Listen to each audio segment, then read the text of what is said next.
wanted to do over the year, and it's been such a busy year I haven't had a chance to. So I thought I would touch on a video that I should have done probably about a year ago, or just under a year ago. Now, security industry registry, security licensing and enforcement, they want to make some changes to the security license, which is kind of interesting here. They're going, should we go landscape or should we go portrait? Now, I don't really know if that's going to fix the problems.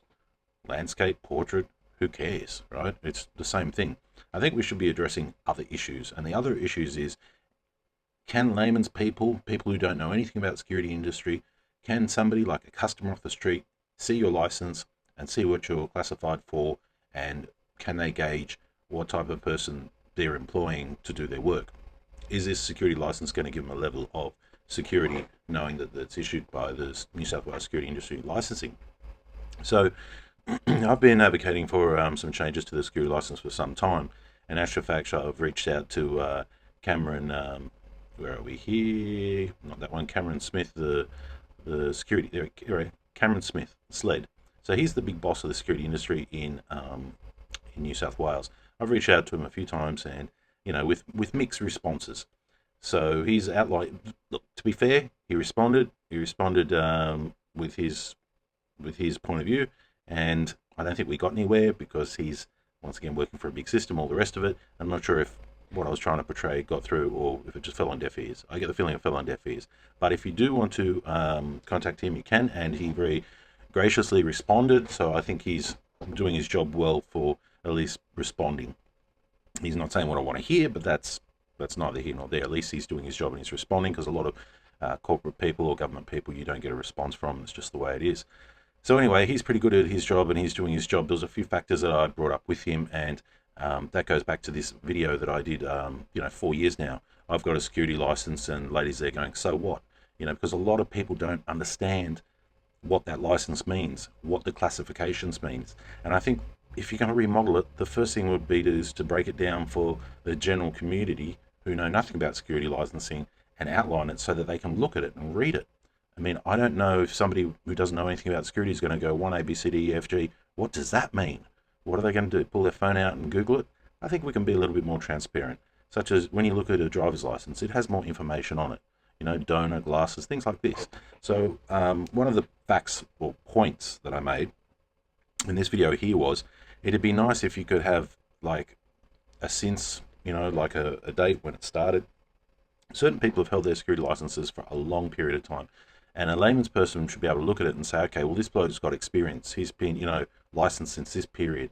His categories as well. We generally just class everything in this category or that category, and it's caused so many problems for the security industry in the last 10 years, when you've got everybody clumped in a 2C category, and there's problems with training and things like that. And now there's loopholes in the industry because they've classified too many people in the same category, where they should be splitting them up, and then on the reverse side of the license explaining what they stand for and things like that, so layman's people can actually look at them and understand it. As far as going portrait or landscape, what's the difference? Who cares? That's not the biggest thing that needs to be fixed on a security license. You can also go through and do different color headers as well. And I think that a security license should be a thing that should be done on probation, just like any driver's license. You've got your learners, you've got your provisionals, and then you move up from there, because certain people who've been in the industry longer should have a higher level of security card, and it should be recognizable to the general public or any other security professional of what type of license that is. And not a paid license, a license that has to be earned either by experience, credentials, or time. That would be nice if it would be reflected on the license as well. But all of this falls on deaf ears, and leave your comments down below what you think should change on it. As far as security industry registry, make no mistake, we're not making any changes to the requirements and all that. We're not making changes to the information. They just want to spend all their time and worry about, should we go landscape or portrait? And I think they should worry about bigger problems than that, because that's a multi-million-dollar change there that's going to affect everybody. When I read some of these comments down here, there's some pretty good comments saying, how about putting it on the NSW app? Look, if you're going to spend money, that would be a big one, because you are required to carry and present this license. A lot of installs and all, it's just not practical to climb through a roof or be up a ladder, with this license hanging off you. So, for bodyguards and things, I can understand it, but having the New South Wales app is something that definitely should be done. if it hasn't already been done already. There's a few other people with their comments as well. Here's one. Don't worry about what licenses look like. Give us our powers back. We've become the laughing stock of every venue we work at. Okay. Now that's in the 1C category. So, you know, the changes that I'm suggesting are nothing to do with the powers that they have and things like that. But anyway, landscape or portrait, leave your comments down below. I think it doesn't make a difference. I think the changes and the money being spent on this would be better spent elsewhere, rectifying some of the problems. One, layman's people can't identify the security license, the difference between a 1C, a 2C, or a BC. Two, there's no recognition of time spent in the industry, which will allow a general customer or layman's person to be able to recognize who they're actually dealing with. So there's no how do you say, experience based on it. Somebody could walk up to the registry today, buy a license, have the same license that somebody who's been working in the industry for 50 years has, and I think they should be able to be separated.